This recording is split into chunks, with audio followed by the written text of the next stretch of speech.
Our program this morning will be divided into 3 parts. Part 1 will feature Town Council President Pro Tem Bob Wildrick, who is unopposed and beginning a new 2-year term. We will ask Mr. Wildrick to speak for 5 to maybe 8 minutes in response to the following 3 questions. Why have you decided to serve another term on the council? Why have you decided to? What are your greatest accomplishments and your greatest disappointments as a council member so far? And what are the most important issues facing the town, and how will you deal with them in your next term of office? Mr. Wildrick.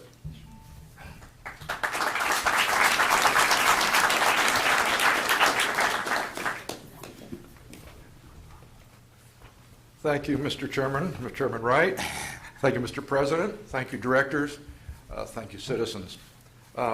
What's this 5 to 8 minutes? I was planning an hour. It's an honor to serve on the Palm Beach Town Council, and I'd like to thank you for allowing me that honor. I've decided to serve another term as my way of serving our community. I do not any longer serve on corporate boards except for my company. I don't serve on nonprofit boards anymore, so that my one community service is serving on town council. And here's what I believe in. I'm conservative financially because I believe government and elected officials exist to serve the people, not the other way around. We should only provide what the people want, no more, no less, and we should do it efficiently because we've been given a fiduciary responsibility by the people to spend their hard-earned money wisely. Further, I make a strong effort to have no predetermined agenda besides efficient government. That's my only predetermined agenda, which responds to the people's needs. Therefore, on every other issue, I try very hard to hear all sides of the situation and then use my best judgment to vote for what will benefit our residents most in the short and, more importantly, the long term. I've changed my position many times after hearing Councilman Clyde, Councilman Pacello, President Rousseau, and others give a point of view that I hadn't thought of. I think a good councilman listens. We can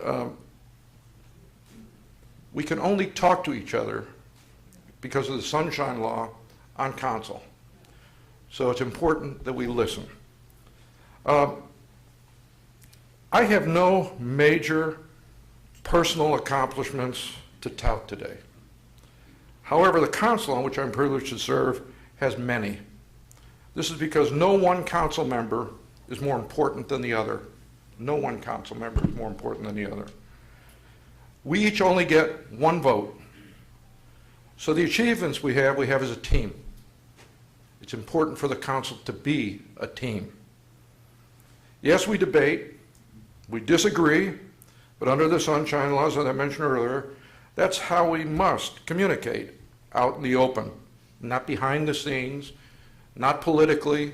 We should communicate out in the open. So sometimes our debates may be somewhat spirited, but that's how we learn. We listen to the citizens, we listen to each other, and the most important thing and the greatest strength I think any council member or potential council member should have is judgment. That's judgment and willingness to work with his or her fellow councilmen and respect for all citizens and their ideas. Regardless of what side of the fence they're on, we have to show them respect. They have the right to express what they believe in. We all live in the same tent and should not develop hard feelings over issues. After all, these are our neighbors.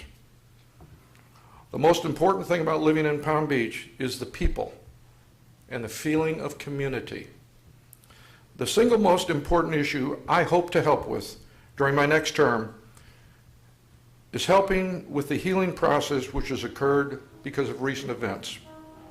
Yes, we'll deal with the beaches, employee issues, infrastructure problems, budgets, private and public partnerships, undergrounding of electric lines, hundreds of requests for variances and plan changes, redevelopment of the town square, and etc. I could go on and on, but in the end, None of these are as important as us having a happy life and working together on problems and projects. We must learn to disagree without being disagreeable. We are neighbors and friends after all. So what I hope to do while we all work hard on the above issues is to be humble and to work to have a friendly, though sometimes spirited, discussions on problems we hope to solve while in office. So I would end by saying to those of you who will be elected and who have been elected as leaders, we must always remember one thing, actually two things. One is a good leader takes more of his share of the blame and less of his share of the credit. And if you want to get elected and re-elected, it's better to grow an antenna than horns. Thank you all very much. Thank you very much. Thank you. Thank you, Mr. Wildrick. The second part of our program this morning will feature the candidates for the Palm Beach Town Council Group 1. Richard Clyde, the incumbent, and Michael Scharf, the challenger. Mr. Clyde and Mr. Scharf, will you come forward, please?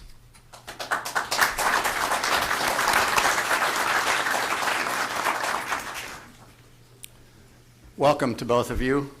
We will begin today by asking each of you to respond to the following questions. Why are you running for this town council office? What are your qualifications? Why should voters elect you and not your opponent? You will have up to 2 minutes. Mr. Clyde, you will go first, followed by Mr. Scharf. Mr. Well, Clyde. I don't have anything to say. I'll just read Bob Wright's speech. It was exactly on point. This is not a place where a corporate person runs the whole thing. There is no one leader. It is consensus. We talk to each other out in the open, and that's the way government works. But I second like to thank the Palm Beach Civic Association for hosting this event. I'm running for re-election because I put public service first. I want to be part of the future of Palm Beach. I want to continue to solve problems the Palm Beach way through consensus building, civility, careful analysis, and research. I care about this community. Change is inevitable, but it can be and it has to be managed carefully. Now for my qualifications. I've been on the Planning and Zoning Commission. I was the chairman. I was the vice chairman. I'm on the town council. My peers elected me twice as president and once as president pro tem. I know this town. I go to all the meetings. I've been at most of the advisory committee meetings. I certainly have gone to almost all the Shore Protection Board meetings. I've gone to all of the Royal Ponciana Committee meetings. And why do I go to all these meetings? I go to learn things. It's important that you learn things. That's where you hear the experts come and testify. That's where you hear the conversation and the dialogue between the various members of the committees. And when I get up on the town council, I have all this wealth of information behind me. I distill everything, and then I cast my vote. I want you to know that I know this town. I know people in this town. I understand all the problems in this town. I think we need a proven leader. I think I'm a proven leader. I don't think this is a place for on-the-job training. Mr. Clyde. I have Mr. Palm Clyde. Beach experience. Thank you very much. Thank you. Mr. Scharf, your response, please. Thank you, everybody. When my wife, Fiona, who's sitting here, and I decided to move here 6.5 years ago on a full-time basis, I said to her, one of the beautiful things about Palm Beach, because we'd vacationed here many, many times, one of the beautiful things about Palm Beach is that it's not going to change, and there are no real issues, and it's peaceful and quiet and lovely, and we're going to really love it here. And we do love it here, but there are issues, as I found out, and very serious issues. Now, I haven't attended years of town council meetings. I have attended some, but I do believe that my business experience as a CEO of 3 public companies, each of which was very successful. Many of the companies started out troubled, and I turned them around. But a CEO doesn't do that by himself. You have to deal effectively with suppliers, with customers, with equipment manufacturers, with your employees. You don't operate alone, as was just stated. You operate in concert with others to try to set goals, to understand issues in great detail, and then ultimately, with your colleagues, make important decisions. So I think those are pretty good qualifications for here. I've also been involved in the communal area as president for 25 years of a synagogue. That in itself should prove that I can get along with people, and disputative Jewish people in particular. I must inform you that I am Jewish, despite some phone calls that have been made by supporters of my opponent, not him, stating that I am not Jewish. That would surprise my mother and father up in heaven, because I think they believe otherwise. But I have solved many problems, and I intend to work with you to solve more here in Palm Beach. Thank you. Thank you, Mr. Sharp. And now we will ask each of you to respond to the following question. What are the most important issues facing the town, and how will you deal with them if you are elected? Mr. Sharp, you will please go first, followed by Mr. Clyde, and you'll have 2 minutes for your answer. The two major issues facing the town, the first one, of course, is the PUD 5, which has been, unfortunately, very divisive. I personally, as I began to read it and understand it, didn't quite get why we needed it. And I felt if somebody wanted to develop on Royal Poinciana Way, which is a very important street, they should have come in under the present zoning, where they could build one floor and ask for a variance and build 2 floors. I didn't really get, and I still don't get, to my satisfaction, why we have to have this increase in density and mass in order to get the block rebuilt. But that issue has really been taken away from me, because the people of Palm Beach have spoken, and there is going to be a referendum. And I actually believe that, although there could have been a referendum in conjunction with this meeting, I actually believe that it's good that we have a 2-month period, because it will give us a chance to look at this model, which we haven't seen, we will not see before the election, evidently. See the model, see what the different permutations may be, and get a good feel for how the block will look. So that's good. And I, of course, will go along and abide by whatever the voters decide. Now, the second issue are the beaches. The beaches have become an island-wide problem. I don't think although there's been a lot of talk about beaches, there have been reports I've read since 1995, the problem remains, and it's getting more and more grave. And I believe that it has to be taken to a different level. We have to recharacterize the problem, not just as sand and groins and other structures. It is a life or death problem, potentially, because the beaches in the south end in particular have virtually disappeared. And the first time there's a structural problem or a collapse of a building there, it will affect the entire island of Palm Beach. Thank you, Mr. Sharp. Mr. Clyde, your response, the most important issues. Yes, I think there are 3 issues I'd like to talk about. One is managing the future, the second is the beaches, and the third is fiscal responsibility. As far as managing the future, I think change is inevitable. We have to manage that change. We have to maintain the classic historic beauty of this town. I have done so. I will continue to do so. Now for the beaches, which of course we all understand is a problem. But we have something in place. The Shore Protection Board has given us a 10-year, $85 million project. It has been run through Woods Hole. Woods Hole is the most preeminent coastal consultants in the country, if not the world. They have approved it. We have it in place. We are going out for permits. We are doing an environmental impact study in Reach 8. That's cost $1 million. Now, folks, what I would like to do if I had my druthers is put 12 miles of beach protection by breakwaters. I'd like to put groins in it. I'd like to bring in sand and put it on the beaches. I would like to build Olympian-sized dunes, but it can't be done. you have to get permits. You have to get a permit from the federal government. They have to get approval from the people in the fish department. They have to get the turtle people. You have to go to the state. You have to get permits from the state. And when you get all that, you may be sued by the environmentalist. Frankly, 4 years ago, we had permits for Reach 8. We got sued by the environmentalist. I stood there the entire summer listening to the administrative judge. We spent $1 million in defense. We lost. That's the facts of life. So it isn't that we haven't done anything. We have formed a beach management agreement. It's a consortium of coastal communities. We've joined with them, the environmentalists. We've signed it, and it is a good thing. We will simplify the process. Now, here's what I've done on taxes. Sorry, Mr. Clyde. I'm sorry. Well, you'll get another chance to follow up if you like. Okay. I don't have to speak about it. I think everybody understands. Okay, thank you. And here's the third question for each of you. What is your position on the PUD 5 and why? You have 2 minutes to respond. Mr. Clyde will go first, followed by Mr. Scharf. Mr. Clyde, the PUD Okay, I 5. agree with my opponent. I will tell you that I voted for the PUD 5. However, it is a referendum. I have one vote. You all have votes, and we'll see what happens, and I will abide by that decision. But I'm afraid that scary words are being said. Density, city place, height, condos, nonsense, nonsense.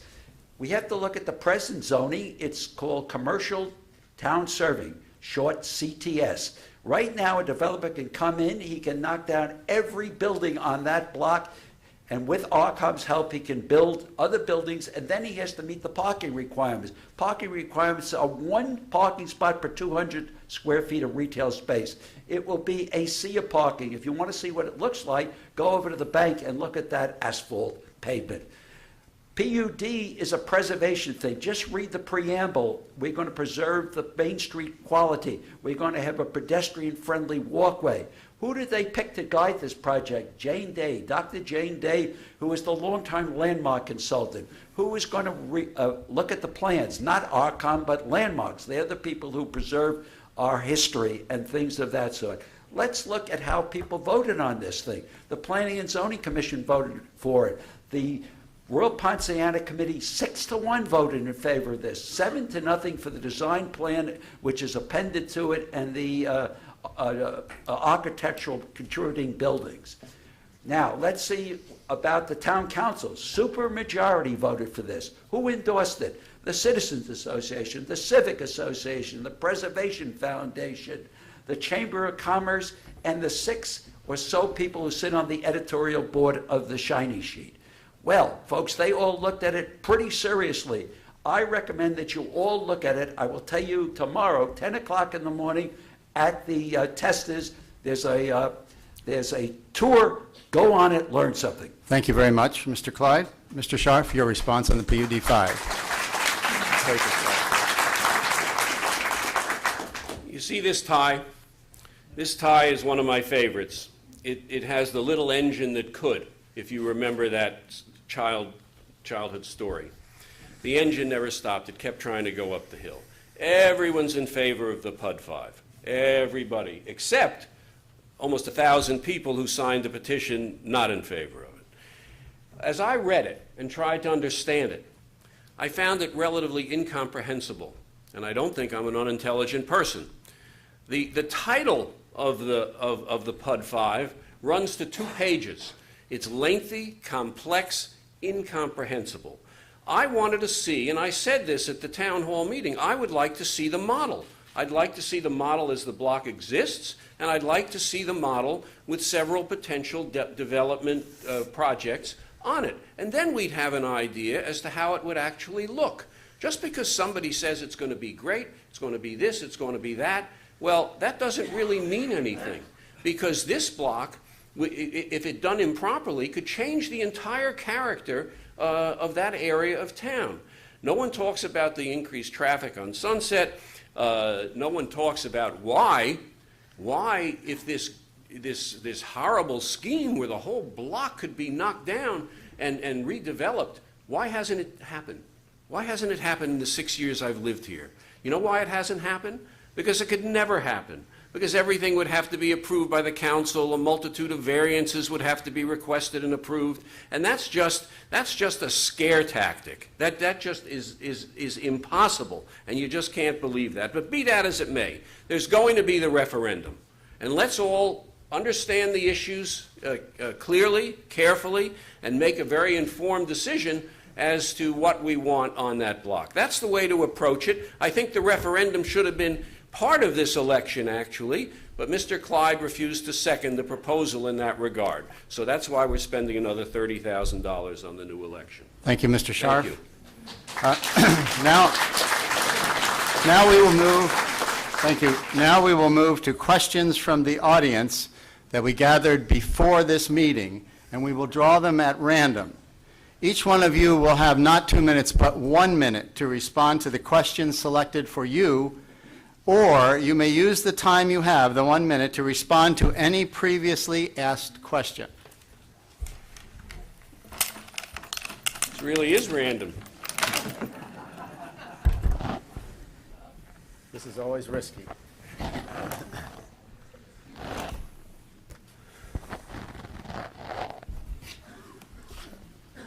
Okay, Mr. Scharf, the question for you. Do you believe the issue of employee pensions should be reopened at this time? This is a very complicated issue. I faced it in my companies where we had what are called defined benefit pension plans, which were ultimately not sustainable.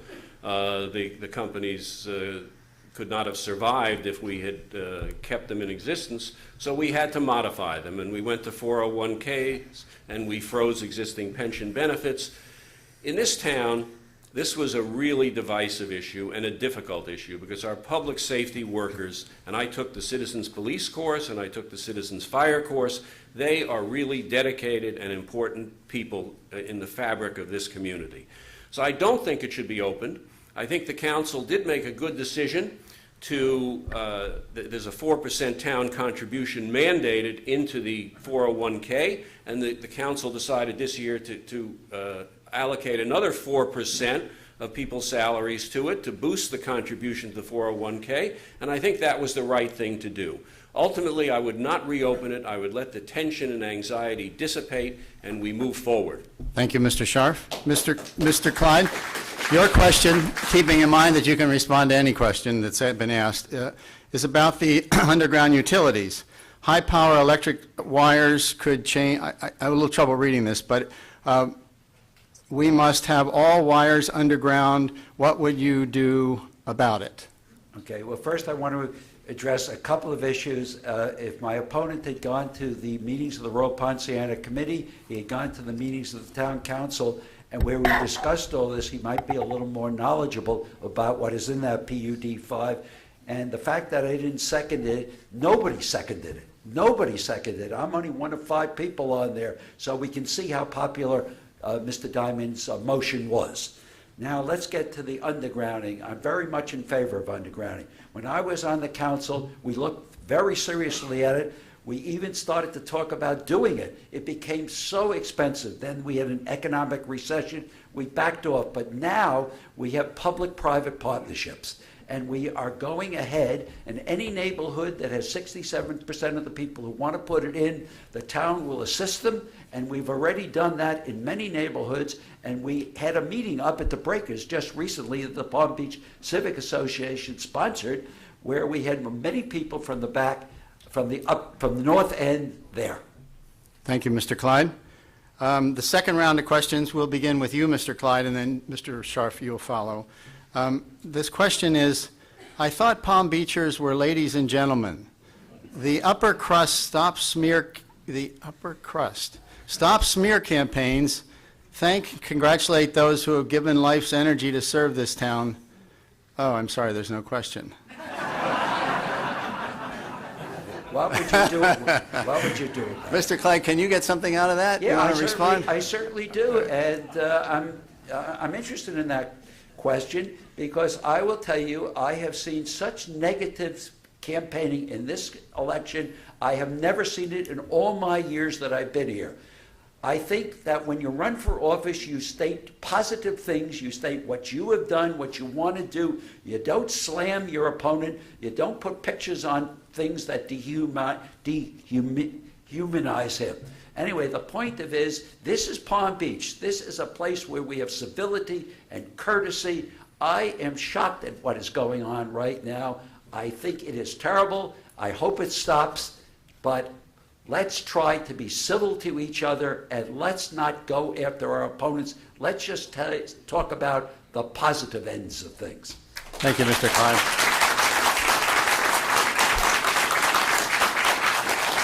Mr. Scharf, the question for you, or any of the others actually, is, and I don't know, this is a little redundant. Have you read the PUD 5 zoning language in its entirety or attended any meetings of the Special Study Committee where it was discussed? Do you want me to pick another? I think I've dealt with that Let me question. pick another question, absolutely. No, don't give me another question. All right. Let me use the minute to respond to That's some fine. things that Mr. Clyde said. Yes, of course. In terms of negative campaigning, exposing the record of one's opponent is not negative campaigning. It's information. You may not like to have to deal with the information, but the basic premise of my campaign has been attending meetings for 9 years, stating that your two main accomplishments have been, because you're a problem solver, have been solving the flag dispute with Donald Trump. Although he didn't have to pay the fines to the town, he was able to give a charitable contribution to a charity of his own choosing, and negotiating a settlement of the land dispute for Temple Emmanuel. Those were cited as two major accomplishments. Well, I don't view those as major accomplishments, and I don't view attending meeting after meeting after meeting as a major accomplishment. I will also attend meetings when I'm on the council, but I would hope that after 1 year or 2 years or indeed 9 years, I would have a demonstrable record of accomplishment and leadership on the important issues facing Palm Beach. Thank you. Thank you, Mr. Scharf. And that brings us now to closing statements. We will ask each of you to make your remarks in 1 minute or less, beginning with Mr. Scharf and followed by Mr. Clyde. Mr. Scharf. The shiny sheet came to my office last week and asked if they could do a video. They did it of all the candidates, in which you had to answer, what is the main problem facing Palm Beach? And I indicated I thought there were two problems we faced, the beach restoration and the PUD 5. My opponent, Mr. Clyde, said he thought the major problem was an uninformed electorate that would just respond to sound bites. Now, after several weeks here of campaigning, I do not believe the electorate is uninformed. I have never met a more intelligent, informed electorate than the citizens and residents of Palm Beach.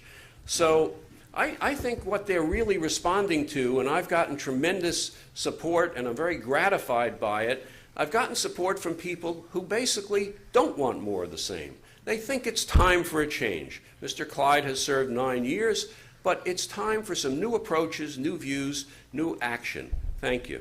Thank you, Mr. Scharf. Mr. Clyde, your closing remarks. Well, I guess he never heard Mr. Wildrick's remarks. Mr. Wildrick told you that it's a town council that operates as consensus. There are 5 people. There is no one person. There are many accomplishments. I was part of all these accomplishments.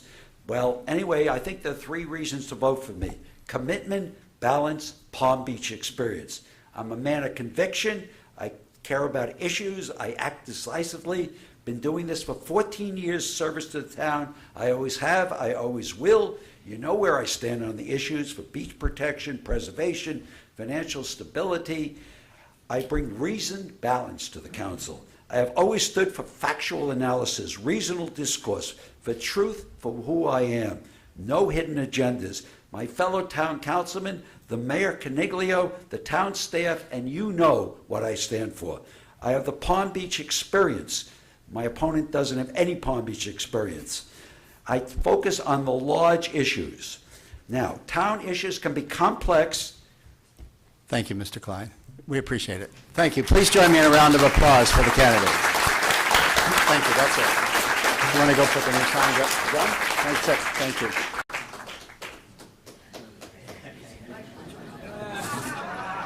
I don't have. And we have As we change the signs, let me continue. The third and final part of our program will feature the candidates for the Palm Beach Town Council Group 2, Bill Feldkamp, Deborah Robinson, and Penny Townsend. Will the three of you please come forward?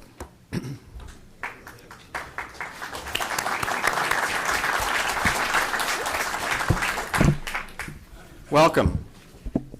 You all set? We will begin by asking each of you to respond to the following questions.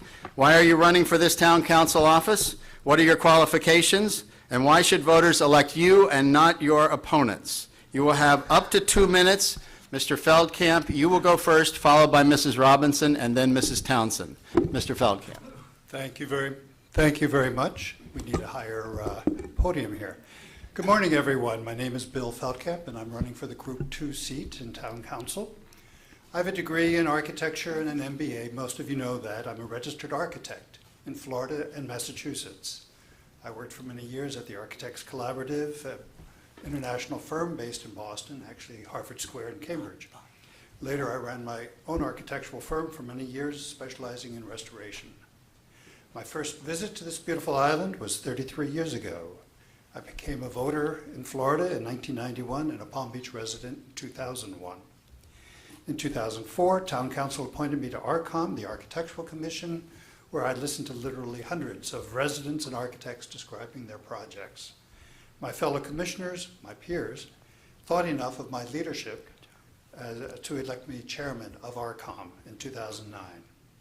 In 2010, Town Council appointed me to the Landmarks Commission, where again, my peers on the commission elected me vice chairman, and that's the position I hold today.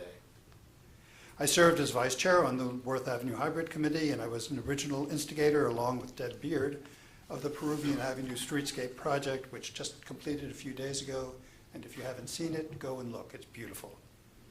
Neither of my opponents has a record of leadership and experience even close to mine. They will talk to you in generalities about smarter solutions and platitudes of how they will preserve the quality of this town. Well, for the last 10 years, I've been in the trenches doing it. I want to continue to serve this wonderful island of ours as a member of Town Council. My name is Bill Feldkamp, and I need your vote. Thank you, Mr. Feldkamp. Mrs. Robinson. Good morning, and I thank you so much for the opportunity to speak to you, and I wish there had been a whole lot more opportunities to get to know all of you and get to speak to you and have a debate, but I'll take this opportunity. I'm Deborah Robinson, and I live at 217 Clark Avenue, and I live in a landmark home. I want to tell you a little bit about myself. I'm a native of Kentucky. I came here 16 years ago, but I'll tell you about my life before that. I have been in the fashion and television industry for many, many years, and I've worked nationally and internationally. I was the national fashion coordinator for the largest jewelry company in the world, Sarah Coventry, which took me all over the world and nationally. I not only worked from taking a product from design to fruition, but I also rallied the troops for Sarah Coventry around the country and around the world. I also, after that, was the spokesperson for many different large organizations, Omega Watch Corporation, Corning Glass, and Petite Sophisticates. I then became a lifestyle and consumer trend reporter for 15 of the largest television markets in the country. And that was the first time I got a glimpse of this absolutely gorgeous island. I snuck down here and I spent a little time. And it made me know that someday along the path I was going to live here. And that dream came true when I made a merger with Mr. Edward J. Robinson, who is now my husband. And I began to go to council meetings, and what I started to see is, no, I'm not on a board, and I did try to get on a board, but it didn't seem, even though I had qualifications, I tried to get on the Landmarks Committee, but I was in the fashion artistic community for many years, and I also live in a Landmark house, but didn't seem like anybody wanted me. So I decided to just go to council meetings. And so I did, and I saw a lot of divisiveness, and I saw people, they'd come up with their meager little pieces of paper, and then the 3-minute bell would ring, and everyone would shake, and I have to stop, and I will, this is to be continued. Thank you very much, and thanks for your understanding.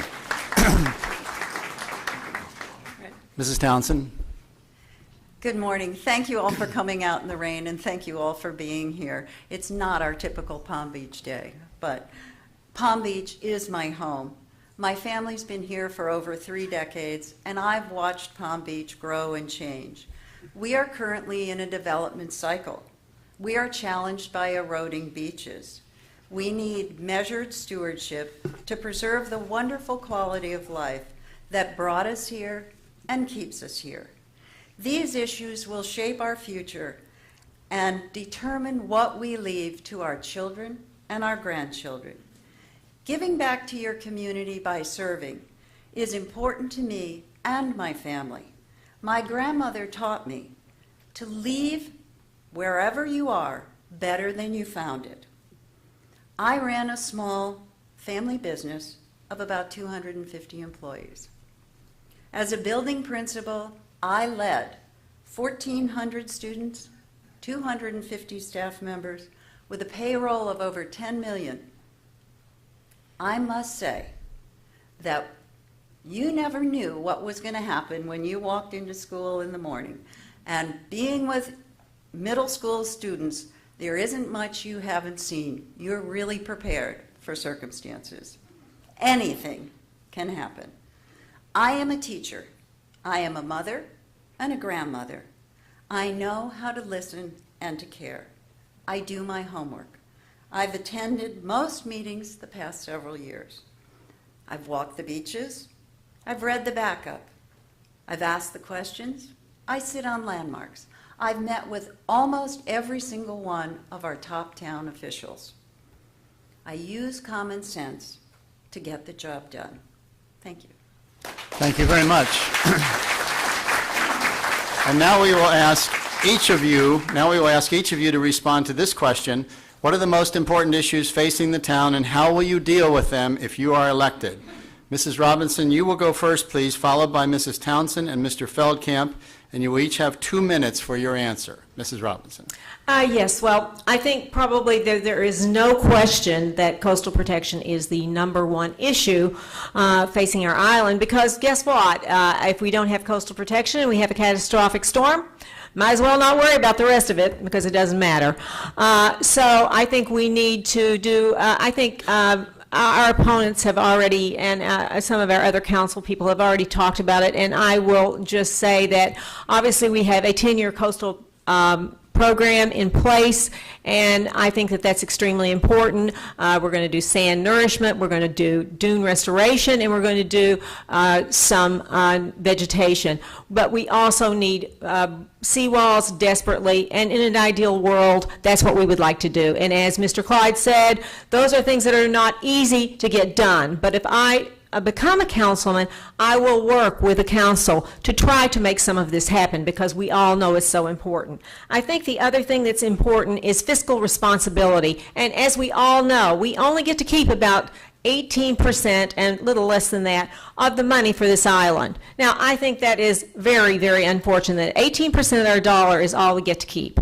And I think it's time that, I know our mayor has gone on bended knee across the bridge to ask for some of our money back. Well, I have a bended knee as well, and I am very willing to get on it and go across the bridge and ask our commissioners and our state to start trying to get some of the money back. And I think that fiscal responsibility and sustaining our budget are the things that matter most to this community, and I think it's something that we need to take very, very seriously, and preserving our town and our way of life. Thank you, Mrs. Robinson. Mrs. Townsend, your answer, please. Clearly, we have challenges. Things aren't perfect, even though we're here in Palm Beach. Here are a couple of things that I see are priorities. There are development pressures facing our community and our surrounding communities. Beaches are a priority. So is adopting a budget that accomplishes our goals but keeps our tax rate low. We need to be attending to the port expansion, and we need to make sure that redevelopment pressures preserve the unique quality of our life here in town. I'm going to address the development issues because the next question is going to be on PUD 5, so I'll address those then. But we all agree that beaches are a key priority. They are the infrastructure that protect our fragile barrier island. They protect our property and our lives. And if we should suffer a loss of any of our structures, it would negatively impact all of our property values. We are all one island. Our finances are in good shape. We're one of the few towns with a AAA bond rating. We have good reserves, and I applaud the town for its innovative and necessary action on pension and healthcare decisions. Port expansion is a challenge, and it's something we need to attend to. The deepening and the widening of the inlet will have significant environmental impacts, as well as exacerbating the flood surge that can come through. You widen the mouth, more water pushes in, and our western banks can be severely damaged. I do my homework. I work hard for the people that I serve. And I think that I can continue to pay attention, to listen to the residents, and get the results you want. Thank you very much. Mr. Feldkamp? Thank you very much. The obvious, most important issue is, of course, ocean and intercoastal shore protection. Without an island to come back to after the next storm, then every other issue is moot. But as I've said before, shore protection is a chronic issue. It's an eternal vigilance issue. It will be, as Dick Clyde says, the #1 priority of every town council as long as this island exists. But there are other important issues facing our town. We face that tough challenge of the port expansion and dredging at the inlet. This issue will not go away. There is significant support on the other side of the bridge. We need to support our wonderful town-serving businesses so that they can stay open and stay profitable. We need to maintain that tight control on our budget to retain that AAA credit rating. And we need to resolve the PUD5 issue. It is now properly out of the hands of the council and up to the voters on March 25th. This is democracy in action, and I certainly support it. But that vote brings up the philosophic question: do we as a town want to move into the 21st century? Or do we want to cling to the memory of Palm Beach as it was 30 or 50 years ago? Do we want to allow decay and disuse? Now, on the PUD5 issue, I am very disappointed that backers of my opponent, Penny Townsend, would stoop to printing mailers, distorting facts, slinging mud, and being generally mean-spirited, all in their zeal to prevent the passage of the PUD5. I am running and will continue to run an upbeat, positive campaign based on my leadership, my experience, and the issues. So possibly the most important issue of all in this town is to act civilly and to treat one another with dignity and respect. Thank you, Mr. Feldkamp. Now here's the third question for you. What is your position on the PUD5 and why? You will have 2 minutes to respond. Mrs. Townsend will go first, followed by Mr. Feldkamp and Mrs. Robinson. Well, before we get started, I really don't know what Mr. Feldkamp is alluding to.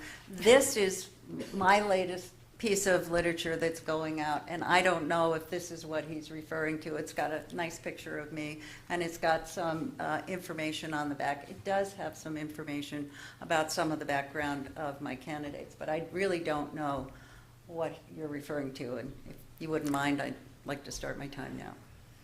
Oh, no. Oh, you're going. Okay. We all agree that something needs to be done, and we all agree with the goals to preserve our historic Main Street. The question is how to do it. My concern is the details. The committee did significant work. It was made up with good people who all have the best interests of the town. We agree on the direction and the goal and the need for action. We know it's critical and will set precedent for other areas of town. The devil's in the details. Intensity, parking, traffic. How will our infrastructure be impacted? Who pays to correct the issue? The developer? Or will the taxpayers be on the hook? We know the parameters, but what will they look like?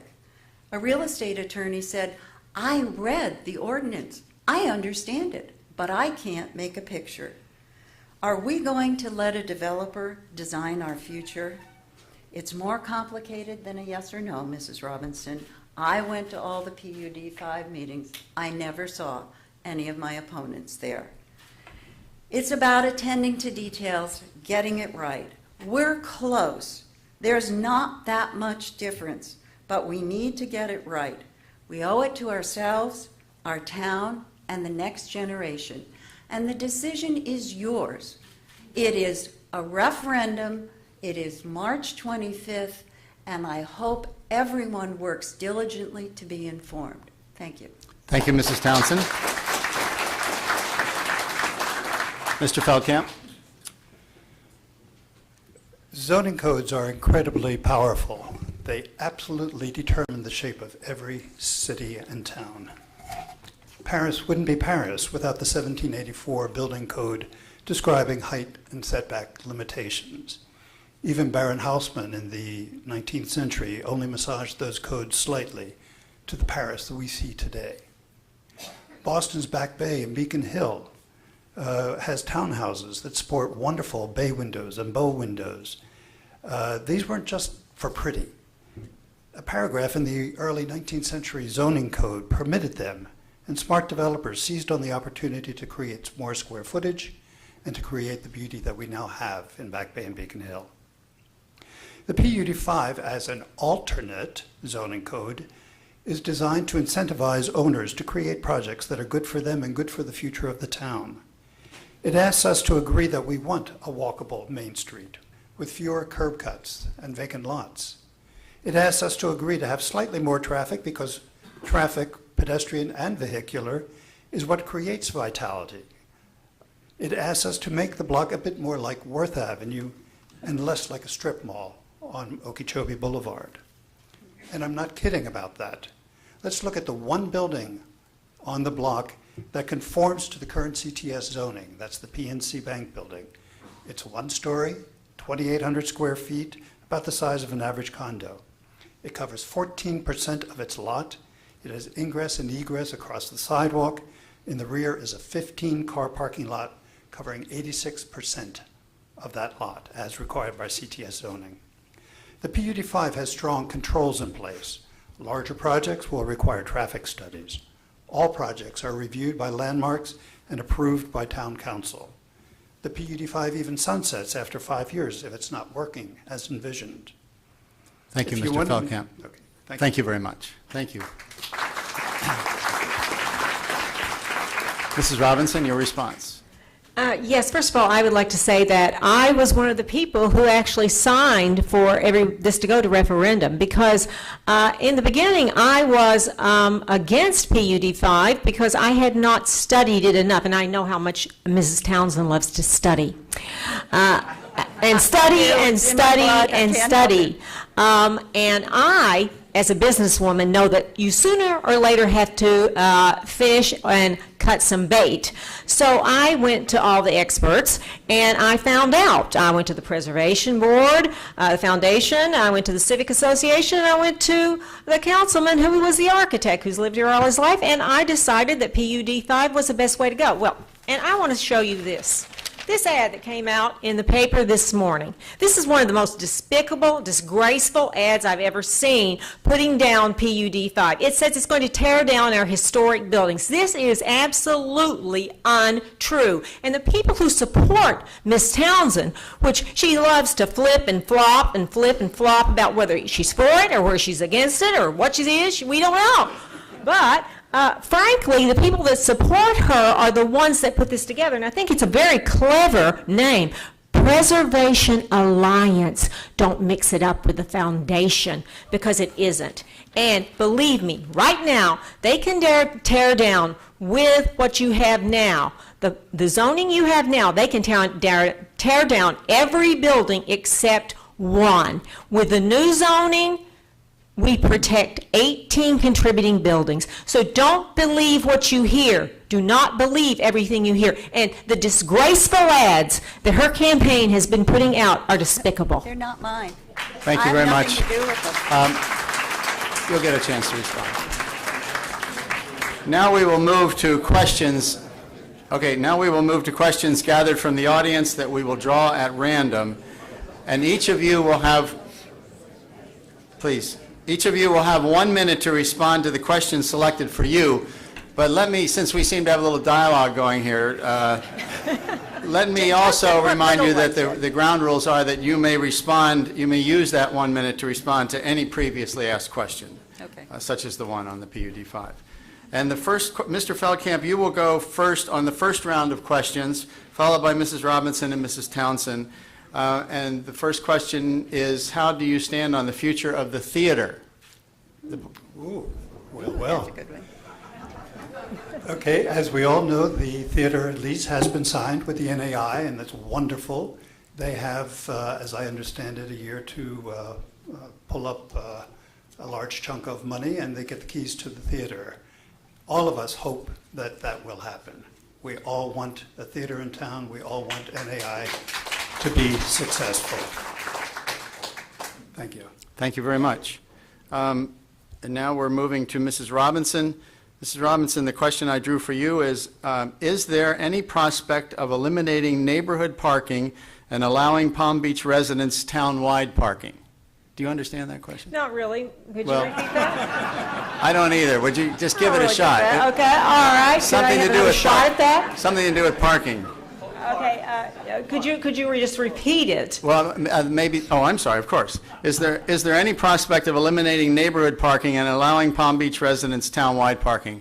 I think this has something to do with the issue on the C Streets Yeah, and it does. Clark Oh, Avenue. the C Streets. Oh, well, I know all about that because we had that problem on Clark Avenue, and it is a problem. I was one of the people that was a part of that. Well, I think we could look at that because it is a big problem for people who live on streets.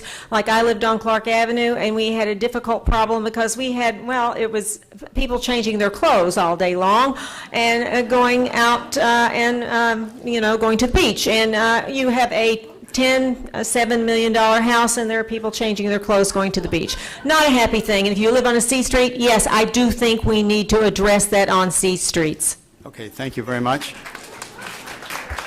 Mrs. Townsend, this question is, what do you think of the $85 million plan? I'm just reading the question. That leaves out beach renourishment in Reach 8 and does not show when it will be constructed in some kind of plan. But you get the idea of the question. I get the drift. Yes. I get the drift. Okay. But first, I need to respond. That ad that Mrs. Robinson showed, I didn't even see it in the paper. I know nothing about who placed it or why they placed it. And I'm going to be very honest. Please, and say, please. And that's the truth. I've been very busy with my own campaign, working as hard as I can to be a good listener and the best representative for you. But I'm going to be perfectly honest. Anyone who wants to vote for me, yay, I'm really happy for that. So I didn't have anything to do with it. And I talked to a lot of people, but I'm not party to what they're doing. And in terms of the theater, I would agree with Mr. Feldkamp that it would be nice to have a vibrant theater, and to cluster theaters is a very good idea. And the parking issue, Mr. Cooper and I have talked about that, and it's a difficult problem. Oh, and I never got to Reach 8, but That's all right. Sam. That's all right. I'll get back to Okay. it. Thank you very much. Our second round of questions from the audience, Mrs. Robinson, will you go first, please, followed by Mrs. Townsend and Mr. Feldkamp. Mrs. Robinson, the question for you is, oh no, I just read that question. Jeez.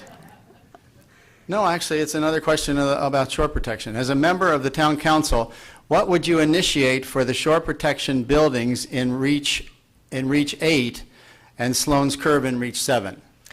Okay, I know there's in 7, we have a little bit better chance of doing, we're losing sand there, and we need to work on that desperately. And 8, we have even more problems, and we really need to work on it, as Mr. Clyde said. And obviously, I would do my best, as far as I know, we have a hard bottom there, but we need to work on it, particularly because of the fact that, unfortunately, people's homes are at stake, and people's lives are at stake, and I think we have to take, not necessarily their lives as much as their properties, and we really need to take that into consideration. And I would like to add that there is absolutely no truth to what Ms. Townsend said. Bill Cooley is for Ms. Townsend, and he is the person, if you look it up, he is the person behind this corporation called Palm Beach Alliance, and that is a supporter of Ms. Townsend's, and she cannot say that she is not a part of that ad. Thank you, Mrs. Robinson. Mrs. Townsend, it's your turn again for 1 minute, and the question I've drawn for you, what prompted you to run, or what's your reason? Well, I think it was to dispel the rumor that I'm Bill Cooley's girl. I mean, I don't carry water for anyone. Thank you. You have a little time left. Do you want to say anything else? Oh, I'm sorry, you didn't ask me. What's the question you want me to? No, I mean, that's the question. What prompted you to Oh, well, run? what prompted me to for the run? let me finish it. Or Well, I won't have any time left if you for finish it. no, but- for the she stopped Okay. it. For the demanding job of town council member. That's the question. Well, many of you know I've been attending council meetings for years, and I attended just out of interest. And my interest grew, and I really have a love and a commitment for this town. And that's really the reason, and a drive to serve and to make things as good as I possibly can. I've met so many of you as I've been out talking and learning from you, that continues to make me really want to serve you and do the very best job and represent your voices on the council, and to make sure we have the best town possible where we all work together to get the strongest result. You're worth it. The town's worth it. Thank you very much. Mr. Feldkamp, Mr. Feldkamp, here's your question, and please keep in mind I'm just drawing these at random. If PUD 5 does not pass, what is your solution to enhance the area? Wow, that's going to be tough. If PUD 5 does not pass, the owners of those properties will not be putting money into their properties. The bank building will remain as it is, and the gas station property can only be developed with an enormous parking component. So if PUD 5 does not pass, it will be a very sad day for that block. Thank you, sir. That brings us to the closing statements. We will ask each of you to make your remarks in 1 minute or less, beginning with Mrs. Townsend, followed by Mr. Feldkamp, and then Mrs. Robinson. Mrs. Townsend, please. We all agree on most issues. The question is who could get it done. I've done my homework. I've studied the town for several years. I've attended meetings, read backup material, asked questions, listened and learned, and met with almost all, I think I can say all, of our top town officials. My work on landmarks give me a perspective on our rich heritage. I understand the budget process and the importance of tough decisions. I have walked the beaches for over 30 years. I do my homework. Now, you need to do your homework. Look up our backgrounds. Background checks are important. You wouldn't hire a housekeeper without doing a background check. Please don't hire a town councilman without doing a background check. I do my homework. I tell the truth. I get the job done. I will always work for you, and I ask for your vote. Thank you. Thank you, Mrs. Townsend. Mr. Feldkamp, your closing comments, please. I thank you very much. Well, you've now heard that my 10 years of service and leadership in this town are unmatched by any of my opponents, in fact, by anyone here except Dick Clyde, whom I respect and admire. You've heard that my experience as an architect on ARCOM and landmarks shows my desire to preserve the best of our architectural heritage while looking ahead to our future. You've also heard that my background of working with zoning codes and urbanism issues leads me to strongly support the PUD 5 option. And if you are still unsure, please participate in the second walking tour tomorrow morning, Friday, January 31st at 10 a.m. You know that I've attended most of the meetings of Town Council and the Shore Protection Board, that I've walked all 8 reaches. I support the Woods Hole Group and our need to build relations with the DEP, Corps of Engineers, and environmentalists. I want to continue to serve this wonderful town of ours. Thank you. Thank you very much. And finally, the last word, Mrs. Robinson. Yes, I just want to thank all of you for the opportunity to speak to you today, and so that you could get to know me a little bit better in my positions. I've worked in the private sector for a long time, and now I think it's my turn to do public service. And I will, if you choose me as a councilwoman or person, I will listen to you, the people. My phone will always be with me, as it always is. I sleep with my phone.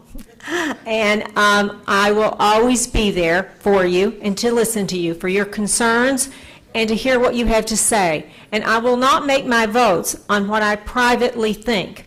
I will make them on what the majority feels. And I will go to the experts and to the people and listen. And I will do my very best, and I will be humble in doing so. I thank you, and I ask for your vote on February 4th. Thank you very much. Robinson. That concludes our program. Please join me in a round of applause for all the candidates. Thank you very much. And please vote on February 4th. Thank you for coming. Great, good job. Perfect.